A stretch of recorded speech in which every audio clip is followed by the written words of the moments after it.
بسم الله الرحمن الرحيم لقد رضي الله عن المؤمنين إذ يبايعونك تحت الشجرة فعلم ما في قلوبهم فأنزل السكينة عليهم وأثابهم فتحا قريبا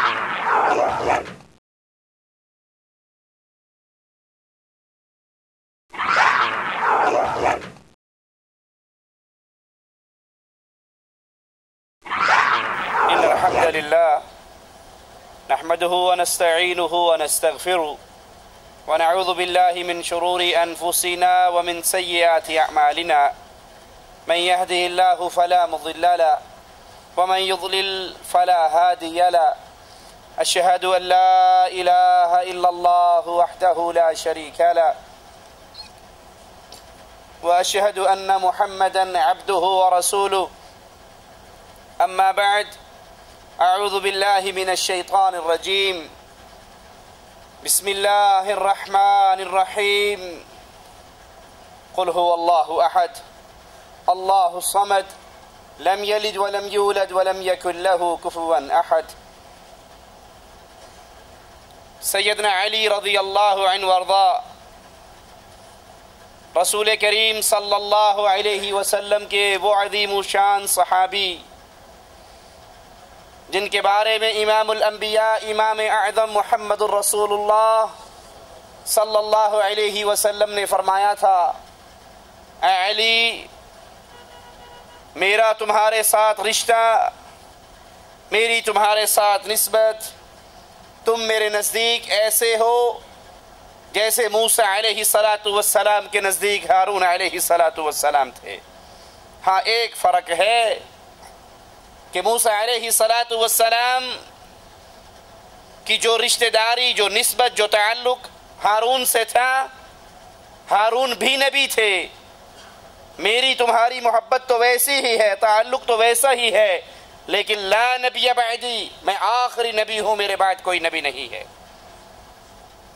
سیدنا علی رضی اللہ عنہ امام الانبیاء کے تربیت یافتہ انسان آپ کے ہاتھوں پہ آپ کے سائے تلے آپ کے گھرانے کے اندر تربیت پانے والے اپنے دل کے اندر اللہ کا ڈر رکھنے والے ایک جنگ کے موقع پر ایک کافر کو گرا لیا اس کے سینے پہ سوار ہو گئے تلوار اٹھائی چلانے کے لیے کہ اس کافر نے آپ کے مبارک چہرے پر تھوک دیا. سیدنا علی نے اس کو چھوڑ دیا اور کھڑے ہو گئے. کہنے والے نے کہا آپ تو اس پہ قابو پا چکے تھے پھر اپنی تلوار کو کیوں روک لیا؟ کہا اس نے میرے چہرے پر تھوکا تھا میرے دل کے اندر یہ ڈر آیا کہ کہیں اس کو مارنے میں اللہ کی رضا کے ساتھ میرا اپنا ذاتی غصہ نہ داخل ہو جائے. جن کے پاس طاقت بے بہا وقت کے خلیفہ ہیں مسلمان حکمران ہیں لیکن اپنی طاقتوں کو کبھی اپنی ذات کے لیے استعمال نہ کیا. سیدنا علی نے رضی اللہ عنہ وارضا ان کی ذرہ گم گئی. بازار میں دیکھتے ہیں کہ یہودی کے پاس نظر آتی ہے اور اس یہودی سے کہتے ہیں یہ تو میری ہے گم ہو گئی تھی آج تمہارے پاس نظر آئی ہے. وہ کہنے لگا نہیں یہ تو میری ہے. اب یہ وقت کے مسلمان حاکم ہیں چاہیں تو چھین لیں چاہیں تو اس کو گرفتار کروا دیں. طاقت ان کے ہاتھ میں ہے حکومت ان کے ہاتھ میں ہے لیکن یہ اسلام کا عملی نمونہ پیش کرنے والے کہتے ہیں اچھا آؤ پھر اپنے اختلاف کو عدالت کے دروازے پہ لے جاتے ہیں اور قاضی سے فیصلہ کرواتے ہیں۔ قاضی شرح کی عدالت میں گئے، کہا یہ زرہ میری تھی، گم گئی تھی، آج اس کے پاس مجھے نظر آئی، یہ میری ہے، اور یہ ماننے پر تیار نہیں ہے۔ قاضی اس یہودی سے پوچھتے ہیں علی جو کہہ رہے ہیں تمہارا اس بارے میں کیا خیال ہے؟ وہ انکار کرتا ہے کہ نہیں یہ تو میری اپنی ہے۔ قاضی سیدنا علی سے کہتے ہیں تمہارے پاس اپنے دعوے کی کوئی دلیل ہے، کوئی گواہ ہے؟ کہا ہاں، میرا بیٹا گواہی دینے کے لیے تیار ہے اور میرا غلام گواہی دینے کے لیے تیار ہے۔ گواہ کون لا رہا ہے؟ جو خلیفۃ المسلمین ہے۔ گواہ کون لا رہا ہے؟ جس کے ہاتھ میں حکومت ہے۔ قاضی جواب میں کہتے ہیں کہ باپ کے حق میں بیٹے کی گواہی قبول نہیں ہوتی، آقا کے حق میں غلام کی گواہی قبول نہیں ہوتی۔ سیدنا علی کہتے ہیں میرا بیٹا کوئی عام بیٹا تو نہیں ہے، میرا بیٹا تو وہ ہے جس کو امام الانبیاء امام اعظم محمد الرسول اللہ صلی اللہ علیہ وسلم جنت کے نوجوانوں کے سردار مقرر کر چکے ہیں، اس کی خوشخبری دے چکے ہیں اللہ کی طرف سے۔ کہا جو کچھ بھی ہو بیٹا تو آپ کا ہے، یہ قانون ہے کہ بیٹے کی گواہی باپ کے حق میں قبول نہیں ہوتی، غلام کی گواہی آقا کے حق میں قبول نہیں ہوتی، لہذا میرا فیصلہ یہ ہے کہ یہ زرہ یہودی کے پاس رہے گی، یہ اسی کی ہے۔ سیدنا علی رضی اللہ عنہ وارضا عدالت کے اس فیصلے کے سامنے اپنی گردن کو جھکا دیتے ہیں، کہتے ہیں مجھے منظور ہے جو فیصلہ آپ نے کیا ہے، میرا بھی یہی فیصلہ، میں آپ کے فیصلے کو مانتا ہوں۔ یہودی حیران کہ یہ مسلمانوں کا عجیب دین ہے، یہ مسلمانوں کے اندر عجیب قانون کی مساوات ہے، یہ خلیفۃ المسلمین اسلامی حکمران اور عدالت کے فیصلے پر اپنی گردن کو جھکا دیتا ہے۔ وہ اعلان کرتا ہے کہ آپ بھی سچے ہو، آپ کا دین بھی سچا ہے، یہ زرہ میری نہیں سیدنا علی کی ہے، میں ان کو لوٹاتا ہوں اور اشہد ان لا الہ الا اللہ کا نعرہ لگا کر اہل ایمان میں شامل ہو جاتا ہے۔ وہ سیدنا علی رضی اللہ عنہ وارضا کہ جب اللہ کے رسول صلی اللہ علیہ وسلم کے خلیفہ سیدنا عثمان رضی اللہ عنہ وارضا شہید ہوئے تو پھر یہ مسلمانوں کے امور کے ذمہ دار بنتے ہیں اور خلیفۃ المسلمین بنتے ہیں، جنہوں نے اپنی زندگی نبی کے گھر میں گزاری، نبی کی تربیت گاہ میں گزاری، نبی کے ساتھ رہتے ہوئے گزاری اور ہر موقع پر نبی کے ساتھ رہے۔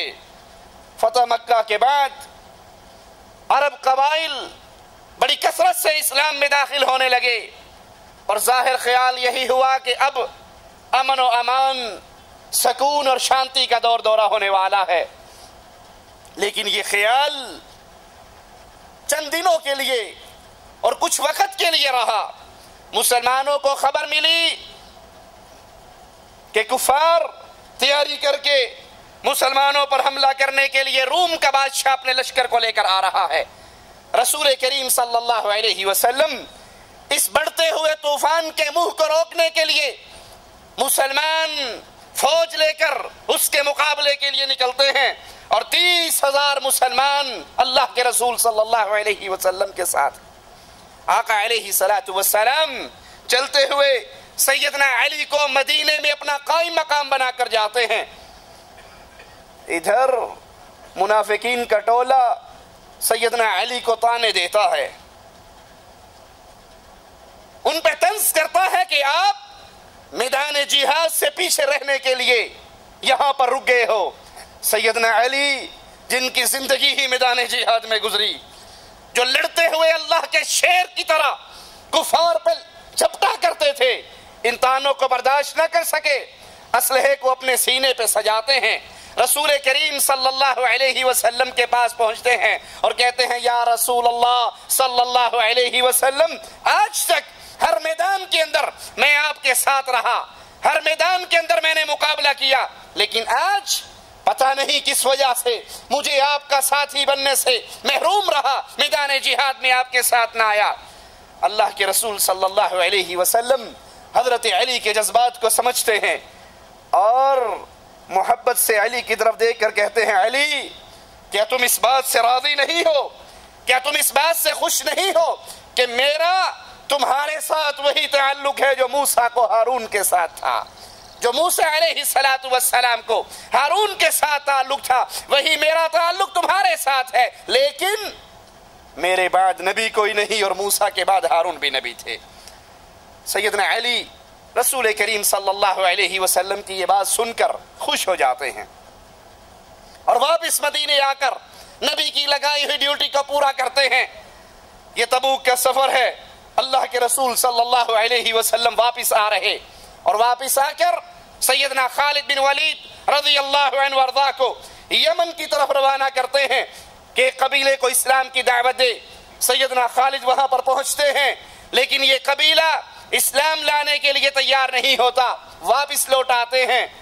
رسول کریم صلی اللہ علیہ وسلم سیدنا علی کو روانہ کرتے ہیں اور قبیلہ ہمدان کی طرف ایک خط بھی ان کے ہاتھ میں دیتے ہیں۔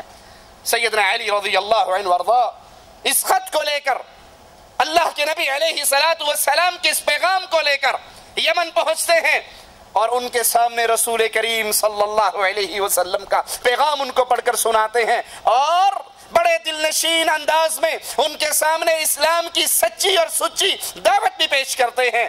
ایک طرف نبی کا خط ہے، ایک طرف علی کا انداز بیاں ہے جن کے بارے میں صحابہ کہا کرتے تھے ہمارے اندر سب سے بہترین قاضی بھی علی ہے اور بہترین خطیب بھی علی ہے رضی اللہ عنہ وارضاہ۔ کفار کے دل اسلام کے لیے کھل جاتے ہیں اور وہ اسلام کے اندر داخل ہو جاتے ہیں۔ ہجرت کے 10ویں سال سیدنا علی رضی اللہ عنہ وارضاہ کو قبیلہ مدحج کو اسلام کی دعوت دینے کے لیے یمن کی طرف روانہ کیا گیا۔ 300 سوار سیدنا علی کے ساتھ ہیں، وہ اس قبیلے میں پہنچتے ہیں، ان کو اسلام کا پیغام دیتے ہیں، لیکن یہ قبیلہ، یہ اہل یمن لڑنے اور مرنے کے لیے تیار ہو جاتے ہیں۔ سیدنا علی کے ساتھ صرف 300 ہیں۔ آپ بھی اپنی صفوں کو سیدھا کر لیتے ہیں، اگرچہ تعداد تھوڑی ہے لیکن یہ نبی کریم صلی اللہ علیہ وسلم کے صحابہ، یہ آپ کے ساتھی، یہ آپ کے تربیت یافتہ جن کی نظریں تعداد پر نہیں ہوا کرتی، اللہ کی مدد پر ہوا کرتی۔ زبردست جنگ ہوتی ہے اور وہ کفار شکست کھاتے ہیں۔ ان کے قبیلے کا سردار سیدنا علی کے پاس آتا ہے اور آ کر مسلمان ہوتا ہے اور قبیلے کے کچھ اور لوگ بھی مسلمان ہوتے ہیں۔ رسول کریم صلی اللہ علیہ وسلم سیدنا علی کو 3 ماہ کے لیے اسی علاقے میں قاضی مقرر کرتے ہیں اور سیدنا علی یہاں پر رہ کر اپنے قول سے، اپنے فعل سے ان لوگوں کو اسلام کی دعوت دیتے ہیں۔ اسی سال سیدنا علی رسول کریم صلی اللہ علیہ وسلم کے ساتھ حج کرنے کی سعادت مندی بھی پاتے ہیں اور اللہ کے رسول صلی اللہ علیہ وسلم سیدنا علی کو قربانی کے اونٹوں کا گوشت تقسیم کرنے کی ذمہ داری دیتے ہیں اور یہ رسول کریم صلی اللہ علیہ وسلم کا پہلا اور آخری حج ہے۔ یہ حجۃ الوداع ہے۔ اس سے واپسی پر آقا علیہ السلام بیمار ہوئے اور ہجرت کے 11ویں سال اس دنیا سے رخصت ہو گئے۔ سیدنا علی نے دوسرے صحابہ کے ساتھ مل کر آپ کو غسل دیا اور پھر اسامہ بن زید، عبد الرحمن بن عوف اور فضل بن عباس کے ساتھ مل کر رسول کریم صلی اللہ علیہ وسلم کو قبر میں اتارا۔ نبی کی وفات کے بعد مسلمان ابو بکر صدیق رضی اللہ عنہ وارضاہ کے ہاتھ پر اکٹھے ہو جاتے ہیں، بیعت کر لیتے ہیں، ان کو اپنا خلیفہ چن لیتے ہیں اور ابو بکر سیدنا علی سے بڑی محبت کرتے ہیں، خلافت کے معاملات میں ان سے مشورے کرتے ہیں۔ اسی لیے جب سیدنا علی سے سوال ہوا تھا ان کی خلافت پر بیٹھنے کے بعد کہ ابو بکر و عمر و عثمان کے دور میں اتنے فتنے نہیں تھے جتنے آپ کے دور میں ہیں، اس کی کیا وجہ ہے؟ تو آپ نے کہا تھا ابو بکر عمر عثمان کا مشیر میں تھا، ان کو مشورے میں دیا کرتا تھا، مجھے مشورے تم دیتے ہو، میرے مشیر تم ہو۔ ان کا مشیر میں تھا۔ سیدنا ابو بکر اپنے خلافت کے معاملات میں سیدنا علی سے مشورہ لیتے اور رسول کریم صلی اللہ علیہ وسلم کی وفات کے 6 ماہ بعد فاطمہ رضی اللہ تعالی عنہا بھی فوت ہو جاتی ہیں. سیدنا علی کے لیے یہ دوسرا بڑا صدمہ، آقا علیہ الصلوۃ والسلام کی وفات اور پھر آپ کی لخت جگر کی وفات.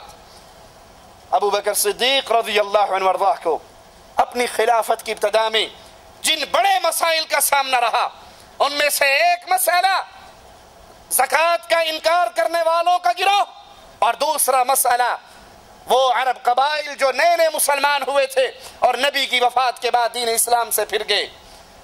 ان کے خلاف جب جنگ ہوئی تو سیدنا علی رضی اللہ عنہ وارضاہ ابو بکر صدیق کے ساتھ بھرپور اس جنگ میں آپ کی مدد کرتے رہے. سیدنا عمر رضی اللہ عنہ وارضاہ 10.5 سال خلافت کا یہ دور انہوں نے مشوروں کے لیے کمیٹی مقرر کی اور سیدنا علی سیدنا عمر کی اس کمیٹی کے رکن رہے. صحابہ اور اہل بیت کے درمیان اختلافات کی جھوٹی خبریں نشر کرنے والوں، اگر علی ابو بکر و عمر سے اختلاف کرتے، ان کا آپس کے اندر دشمنی ہوتی، محبتیں نہ ہوتی، تو یہ ابو بکر کو مشورے کیوں دیتے؟ یہ عمر کی شورا کے رکن کیوں بنتے؟ اگر ابو بکر و عمر نے ان کی خلافت کو چھینا ہوتا تو یہ غاصب اور ظالم کی مجلس کے رکن نہ بنتے. یہ تو ان سے محبت کرنے والے، یہ ان کو مشورے دینے والے. اسی لیے سیدنا عمر نے فرمایا تھا کہ ہم میں سے سب سے بڑا قاضی، سب سے بہتر جج وہ علی بن ابی طالب ہے رضی اللہ عنہ وارضاہ. 16 ہجری میں آئیے سیدنا عمر کی سیدنا علی سے کتنی محبت، اس کی دلیل بھی سنیے. 16 ہجری میں سیدنا عمر رضی اللہ عنہ وارضاہ بیت المقدس کی چابیاں لینے کے لیے روانہ ہوتے ہیں. قائم مقام کس کو ہونا چاہیے تھا؟ بیٹے کو بناتے نا، عبداللہ کو بناتے، کسی اور کو بناتے. نگاہ انتخاب پڑتی ہے عمر کی تو سیدنا علی پر پڑتی ہے. سیدنا علی کو قائم مقام خلیفہ بنا کر کے اپنے پیچھے مسلمانوں کا ذمہ دار قرار دے کر کے. اور یاد کر لیجئے یہاں اس اصول کو بھی صحابہ اور اہل بیت کے درمیان دشمنی کی جھوٹی باتیں کرنے والوں، اگر عمر شہید ہو جاتے یا طبعی موت مر جاتے تو مسلمانوں کا خلیفہ کون بنتا؟ علی. کنفرم بات ہے، وہ خود مقرر کر کے گئے ہیں تو خلافت انہی کو ملتی، وہی بنتے. اور اگر وہ عمر کے دشمن ہوتے تو عمر کبھی ان کو اس مقام پر بٹھا کر نہ جاتے. اور اگر نعوذ باللہ عمر مومن نہیں تھے بقول تمہارے، ان کا ایمان درست نہیں تھا، تو علی ایک ظالم جابر کافر کی حکومت میں قائم مقام کیوں بنے؟ اچھا چلو بن گئے. جب عمر بیت المقدس سے واپس آئے تو علی نے خلافت ان کے حوالے واپس کیوں کر دی؟ اگر یہ ان کا حق تھا تو قبضہ کیا ہوا تھا، مل چکی تھی، اس پہ قابض رہتے، واپس نہ کرتے. واپس کر دینا دلیل ہے کہ علی جانتے تھے کہ یہ خلیفہ برحق ہے، ان کی ان سے کوئی دشمنی، لڑائی اور جنگ نہیں تھی. سیدنا عمر کے دور میں جب ایرانیوں سے مقابلہ ہوا، ان کا لشکر مسلمانوں کی طرف بڑھا، مسلمان لشکر کفار کی طرف بڑھا، تو سیدنا عمر رضی اللہ عنہ وارضاہ نے خود اس لشکر کی کمان سنبھال کر مقابلے کے لیے جانا چاہا. تو سب سے پہلے اعتراض سیدنا علی نے کیا رضی اللہ عنہ وارضاہ، اور انہیں منع کیا کہ آپ نہ جائیے، اپنی جگہ پر کسی اور کو بھیجیے. اور عمر علی کا مشورہ مان کر اس لشکر کی سالاری کو لے کر نہیں نکلے بلکہ کسی اور کو مقرر کر کے بھیجا. سیدنا عمر رضی اللہ عنہ وارضاہ جب قاتلانہ حملے میں شدید زخمی ہو گئے اور بچنے کی امید نہ رہی تو انہوں نے مسلمانوں کو خلافت کے لیے 6 نام پیش کیے. سیدنا عمر نے 6 نام پیش کیے، اور ان ناموں میں سیدنا عثمان، سیدنا علی، سیدنا سعد بن ابی وقاص، سیدنا عبد الرحمن بن عوف، سیدنا زبیر بن عوام اور سیدنا طلحہ بن عبید اللہ، یہ 6 نام حضرت عمر رضی اللہ عنہ وارضاہ مسلمانوں کو پیش کرتے ہیں کہ ان میں سے جس کو چاہو تم اپنا خلیفہ مقرر کر لو. یہ 10 مبشرہ میں سے باقی لوگ جن کے لیے اہل جنت ہونے کی گارنٹی رسول کریم صلی اللہ علیہ وسلم نے دی تھی، ان میں سے کچھ لوگوں کو سیدنا عمر مسلمانوں پر پیش کرتے ہیں جس کو چاہو ان میں سے اپنا خلیفہ مقرر کر لو. سیدنا عثمان منتخب ہوئے، اور پھر علی نے ان کی بھرپور مدد کی، بلکہ جب حضرت عثمان کے خلاف باغیوں نے بغاوت کی تو عثمان کی طرف سے باغیوں کو سمجھانے کے لیے جانے والے علی ہوا کرتے تھے، ان کے ایک ایک اعتراض کا جواب دینے والے علی ہوا کرتے تھے۔ عثمان کے دروازے پر پہرے کے لیے علی نے اپنے بیٹے حسن و حسین کو کھڑا کیا تھا، پانی مشکیزیں بھر کر اور کچھ کھانا علی نے بھیجا تھا سیدنا حسن و حسین کے ہاتھ، جاؤ اپنے خالو کو پانی دے کر آؤ۔ تم لڑائی کی بات کرتے ہو، یہاں محبتوں کے منظر نظر آتے ہیں، یہ لڑائی تمہارے دل و دماغ میں ہوگی، صحابہ اور اہل بیت میں کوئی لڑائی نہ تھی، یہ تو محبت کرنے والے۔ شہادت عثمان کے بعد مہاجرین اور انصار اور مدینے کے دیگر صحابہ نے انتہائی اصرار کیا حضرت علی سے کہ وہ مسلمانوں کی اس خلافت کو سنبھالیں، اور شدید اصرار کے بعد آپ بیعت لینے پر تیار ہوئے۔ سیدنا علی رضی اللہ عنہ وارضا 5.25 سال خلیفہ رہے، خلافت کا یہ سارا زمانہ ان کے لیے بے انتہا دشوار رہا، مشاکل، پریشانیاں، غم اور دکھ۔ 5.25 سال سیدنا علی خلیفہ رہے اور یہ دور مشکلات سے، پریشانیوں سے، تکلیفوں اور غموں سے بھرپور رہا۔ کہنے دیجئے جس پر مشکل آتی ہے وہ مشکل کشا نہیں ہوا کرتا۔ اللہ کے لیے تو غور کرو، یہ قوالیاں گانے والوں، مولا علی مشکل کشا میری کشتی پار لگا دینا، علی مشکل کشا ہوتے تو ان پہ مشکل، علی مشکل کشا ہوتے، حاجت روا ہوتے، بگڑی بنانے والے ہوتے، مصیبتیں دور کرنے والے ہوتے، ہم کسی کی بات نہیں کرتے، اکیلے علی کی بات کرتے ہیں رضی اللہ عنہ وارضا۔ اگر ان کے ہاتھ میں یہ سب کچھ ہوتا، اپنی خلافت کے ایام تو خوش اسلوبی سے گزار لیتے، وہ تو خلافت کا سارا عرصہ پریشانی اور غموں میں رہے، کہیں یہاں لڑائی ہے، کبھی وہاں لڑائی ہے، کبھی یہاں فتنہ ختم کر رہے ہیں، کبھی وہاں فتنہ ختم کر رہے ہیں۔ سیدنا علی کی پہلی مشکل کہ عثمان خلیفۃ المسلمین شہید کر دیے گئے، اور عام آدمی شہید نہیں ہوا، خلیفۃ المسلمین شہید ہوا ہے۔ اس کے قاتلوں کو کیسے گرفتار کیا جائے؟ جو جس پر مشکل پڑے وہ مشکل کشا نہیں ہوا کرتا، اور جو ساری مشکلوں کو ٹال دیتا ہے وہ مشکل کشا ہوتا ہے، اور وہ ذات صرف عرش والے اللہ کی ذات ہے۔ باقی سارے منگتے، باقی سارے سوالی، باقی سارے فقیر، باقی سارے کلاش، باقی سارے مصیبتوں پریشانیوں میں گھرے ہوئے، اور ہر طرح کی مصیبت کو دور کرنے والا ایک اللہ۔ ان ارادنی اللہ بضر، اگر اللہ کسی پر مصیبت، مشکل، پریشانی، غم، دکھ اتارنا چاہے، هل هن کاشفات ضرہ، تو کوئی ہے جو اللہ کے علاوہ اس آئی ہوئی مصیبت، غم اور دکھ کو دور کر دے۔ سیدنا علی کی خلافت میں پہلی مشکل، مسلمانوں کا خلیفہ شہید ہوا ہے، عام آدمی نہیں، رسول کا داماد شہید ہوا ہے، عام آدمی نہیں، جنت کا ایک مجلس میں 7 مرتبہ جنت کا ٹکٹ لینے والا عثمان شہید ہوا ہے، عام آدمی نہیں، فرشتے اس سے حیا کرتے تھے، عام آدمی نہیں۔ اس کے قاتلوں کو کیسے پکڑے؟ اور مشکل کیا تھی؟ جب سیدنا عثمان کے گھر کا گھراؤ ہوا تھا تو گھراؤ کرنے والے کتنے تھے؟ ہزاروں لوگ تھے، کوئی مصر سے آیا، کوئی کوفے سے آیا، کوئی بصرہ سے آیا، ہزاروں باغیوں نے سیدنا عثمان کے گھر کا گھراؤ کیا، اور پھر کچھ اندر داخل ہوئے اور انہوں نے شہید کر دیا۔ اب یہ پتہ ہی نہیں کہ اندر گیا کون تھا، مارنے والا کون۔ تمہارے لسوڑی شاہ کو علم غیب ہے، تمہارے پھسوڑی شاہ کو علم غیب ہے، قامہ والی سرکار کو بھی علم غیب ہے، پیر کتے شاہ کو بھی علم غیب ہے، لاہور کے کوڑے شاہ کو بھی علم غیب ہے، ایبٹ آباد کے کھوتے شاہ کو بھی علم غیب ہے، مان سیرے کے دھنکے پیر کو بھی علم غیب ہے، ملتان کے شمس تبریز کو علم غیب ہے، گجرات کے ڈولے شاہ کو علم غیب ہے، اور یہ علی رضی اللہ عنہ وارضا ہزاروں کا مجمع ہے، ان ان میں سے کچھ لوگوں نے عثمان کو شہید کیا ہے، علی کو علم غیب ہے، اور اگر علم غیب ہوتا علی کی معاویہ سے جنگ، علی کی عائشہ سے جنگ نہ ہوتی۔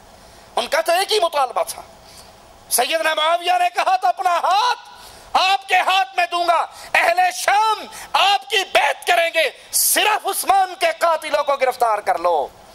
پیروں فقیروں کے بارے میں علم غیب کا عقیدہ رکھنے والوں، علی جواب میں کہتے ہیں معاویہ کیسے گرفتار کروں، یہ ہزاروں کا لشکر تھا اور مجھے نہیں پتا، مجھے کہتے اتوں تو کہندے سانو نہیں پتا، وچوں سارا ہی پتا ہوتا ہے۔